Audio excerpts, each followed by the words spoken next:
Hi guys, तो स्वागत है आप सबका एक नए वीडियो में। तो इस वीडियो में बेसिकली हम लोग बात करने वाले हैं तीन स्विंग ट्रेडिंग स्टॉक जो कि गिरते हुए मार्केट में आपको एक अच्छा तेजी बनते हुए दिखाई दे रहा है। और साथ में देखेंगे निफ्टी का एनालिसिस कि निफ्टी पे कौन सा इंपॉर्टेंट लेवल है जिसको ध्यान में रख के आने वाले दिनों में चलना चाहिए। तो आइए शुरू करते हैं निफ्टी के चार्ट से। तो ये है निफ्टी का वीकली चार्ट। तो अगर वीकली चार्ट में देखेंगे तो काफी अच्छा एक राइजिंग चैनल पैटर्न बनते हुए दिखाई दे रहा है, जो कि मैं बहुत दिनों से यहाँ पे आपको बताते आ रहा हूँ कि निफ्टी में बहुत ज़्यादा ऐसा परेशानी नहीं है। लेकिन यहाँ पे देखेंगे जो फ्राइडे का क्लोजिंग आया है, उसके कारण यहाँ पे वीकली बेसिस पे एक बेरिश इंगल्फिंग पैटर्न बनते हुए दिखाई दे रहा है, जो कि देखेंगे यहाँ पे एक ग्रीन कैंडल है, उसके बगल में एक बड़ा सा रेड कैंडल बनते हुए दिखाई दिया है। तो यहाँ से देखेंगे थोड़ा सा जो निफ्टी का जो ट्रेंड है वो निगेटिव है, बट अगर देखेंगे तो बहुत ज़्यादा पैनिक अभी तक फिलहाल इसमें क्रिएट नहीं होना चाहिए, क्योंकि जो लेवल है आपका राइजिंग चैनल का जो सपोर्ट है ऑलमोस्ट 24,000 के आसपास का जो लेवल है वहां तक आते हुए दिखाई देगा। तो अगर एक गिरावट में भी देखेंगे तो यहाँ से लगभग अभी भी जो स्पेस है लगभग 2.5% का या 2% का जो है यहाँ पे गैप अभी भी बचा है, जो कि निफ्टी यहाँ तक आते हुए दिखाई देगा। ये तो हो गया वीकली चार्ट, इसमें देखेंगे थोड़ा सा थोड़ा सा लॉन्ग व्यू हो गया। अगर निफ्टी का डेली चार्ट देखेंगे तो यहाँ पे देखेंगे ऊपर के लेवल से काफी गिरावट आ चुका है। यहाँ जो हाई लगा था लगभग आपका 25,000 जो है 25,300 का, वहीं से गिरावट आते हुए दिखाई दिया। यहाँ पे देखेंगे तो 24,800 का जो लेवल है यहाँ पे क्लोजिंग आते हुए दिखाई दिया है। तो अगर थोड़ा सा निगेटिव इस बेसिस पे यहाँ पे डेली पे दिख रहा है कि जो ये लेवल है सपोर्ट का उसको ब्रेक नहीं करना चाहिए था निफ्टी को, लेकिन यहाँ पे ब्रेक होते हुए दिखाई दिया है। लेकिन अगर यहाँ से रिवर्सल लेता है, दो केस को समझते हैं। जो पहला केस है, अगर यहाँ से रिवर्सल लेता है तो निफ्टी वापस से पॉजिटिव होते हुए दिखाई देगा। ठीक, तो अगर तेजी से यहाँ से निफ्टी गिरता है तो यहाँ जो चांस है आपका, तो आपका इस लेवल तक आते हुए दिखाई देगा, जो कि 24,300 तक जो लेवल है यहाँ तक आते हुए दिखाई देगा। तो मान के चलिए यहाँ तक लेवल है जहाँ तक निफ्टी आ सकता है। तो दो सिनेरियो है, अगर यहाँ से रिवर्सल लेता है तो इसके ऊपर वापस से जाना होगा निफ्टी को, अगर गिरता है तो यहाँ तक आते हुए दिखाई देगा, जो कि 24,300-400 का लेवल है वहां तक आते हुए दिखाई देगा। लेकिन ध्यान रखिएगा ये जो लेवल है आपका, जो राइजिंग चैनल का सपोर्ट है, उसको ब्रेक करने में निफ्टी को यहाँ काफी टाइम लगेगा। तो ऐसा भी नहीं है कि निफ्टी में पैनिक सेलिंग आ जाएगा और ये जो लेवल है इसको आसानी से ब्रेक कर देगा। ठीक है, तो ये है निफ्टी का एनालिसिस, जो कि आने वाले वीक में आप यहाँ पे ध्यान में रख के चल सकते हैं। तो आइए देखते हैं स्विंग ट्रेडिंग के लिए पहला स्टॉक। तो ये है एफडीसी का वीकली चार्ट। तो अगर चार्ट को देखेंगे तो यहाँ पे एक ब्रेकआउट आते हुए दिखाई दे रहा है, जो लगभग 5.15% का यहाँ पे क्लोजिंग आते हुए दिखाई दिया है।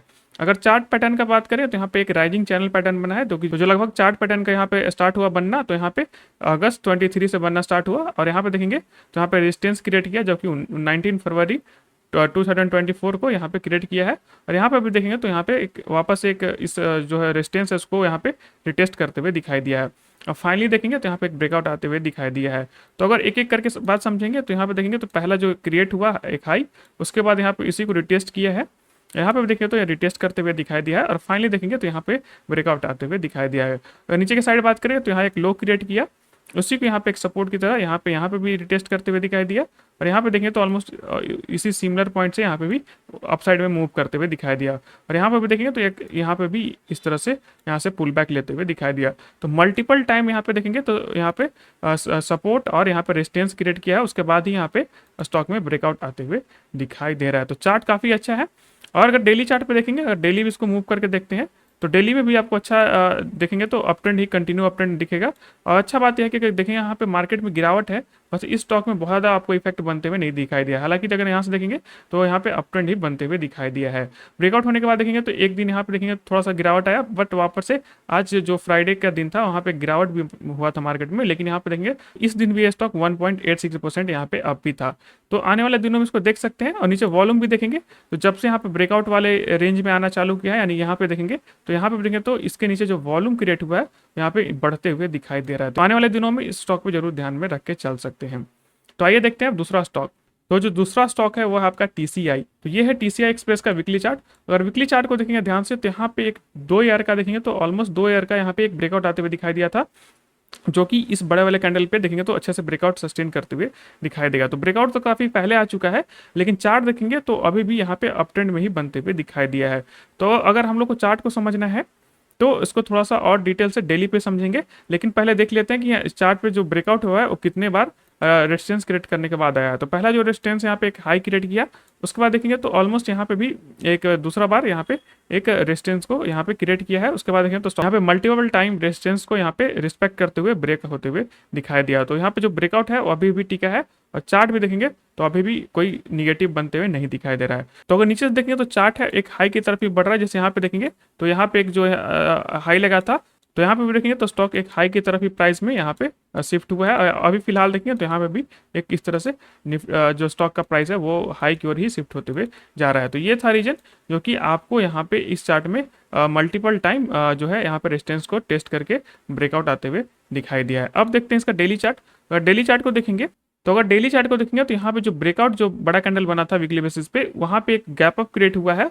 उसके बाद स्टॉक में गिरावट आया, गिरावट होने के बाद स्टॉक यहीं पे एक ही जगह प्राइस रुकते हुए दिखाई दे रहा है, यानी कि जो प्राइस है वो कॉन्फ्लेट करते हुए दिखाई दिया है। तो अगर हम लोग इस पे एक ईएमए प्लॉट करेंगे, यानी 20 ईएमए को हम लोग फॉलो करेंगे, तो ये जो रेड कलर का लाइन है वो 20 ईएमए है, तो इसी के ऊपर सस्टेन करते हुए दिखाई दे रहा है। तो यहाँ पे देखेंगे तो यहाँ पे 4% का ब्रेकआउट था, बट अब देखेंगे तो यहाँ पे इंडिकेटर जो है आपका यहाँ पे इफेक्टिव होते हुए दिखाई दे रहा है। तो आने वाले दिनों में जैसे ही प्राइस इसके ऊपर निकलेगा 1103 के ऊपर, तो यहाँ पे वापस से मोमेंटम बनते हुए दिखाई देगा। तो इस स्टॉक को जरूर फोकस करिएगा। जो पहला टारगेट होगा जिसका हाई यहाँ पे लगा था 1215 रुपये के आसपास का, तो वहाँ तक मिनिमम यहाँ पे जाते हुए दिखाई देगा। तो ये था दूसरा स्टॉक जिसको आपको ध्यान में रख के चलना है। तो आइए अब देखते हैं तीसरा स्टॉक। तो जो तीसरा स्टॉक है वो है आपका आइनॉक्स विंड। तो ये है आइनॉक्स विंड का डेली चार्ट। तो इस स्टॉक को देखेंगे तो यहाँ पे एक पैटर्न बनते हुए दिखाई दे रहा है, जो कि एक राइजिंग वेज पैटर्न है, जिसका देखेंगे था ब्रेकआउट काफी पहले आ चुका है। लेकिन अभी इस फिलहाल स्टॉक में क्या दिख रहा है कि यहाँ पे देखेंगे तो ब्रेकआउट होने के बाद यहाँ पे एक जो प्राइस है एक ही रेंज में कब से मूव कर रहा है, जो कि यहाँ पे देखेंगे तो 225 से लेके लगभग 210 का यहाँ पे जो प्राइस है उसी पे यहाँ पे कब से मूव करते हुए दिखाई दिया है। साथ में ये भी देखेंगे कि 20 ईएमए है उसी के ऊपर सस्टेन कर रहा है। तो यहाँ पे देखेंगे 20 ईएमए के ऊपर ही प्राइस कब से रुका हुआ है। तो यानी कि जो स्टॉक में जो फॉल है वो देखने को नहीं मिल रहा है, यानी कि वीक मार्केट में भी देखेंगे तो बहुत ज़्यादा स्टॉक में फॉल होते हुए नहीं दिखाई दिया है। तो यहाँ पे एक स्ट्रैटेजी का इस्तेमाल करेंगे जिसका नाम है 20 ईएमए स्ट्रैटेजी। तो अगर बाई करने के लिए देखेंगे तो इसी के ऊपर जो सीएमपी है यहाँ पे बाई करने के लिए देख सकते हैं। अगर स्टॉप लॉस का बात करेंगे तो जो स्टॉप लॉस होगा वो 20 ईएमए के नीचे का होगा। तो आने वाले दिनों में इस स्टॉक को भी ध्यान रख सकते हैं, यहाँ से एक अच्छा रिटर्न बना के देगा। तो ये था analysis video 3 swing trading stock का। तो आपको ये वीडियो कैसा लगा हमें कमेंट में जरूर बताएं।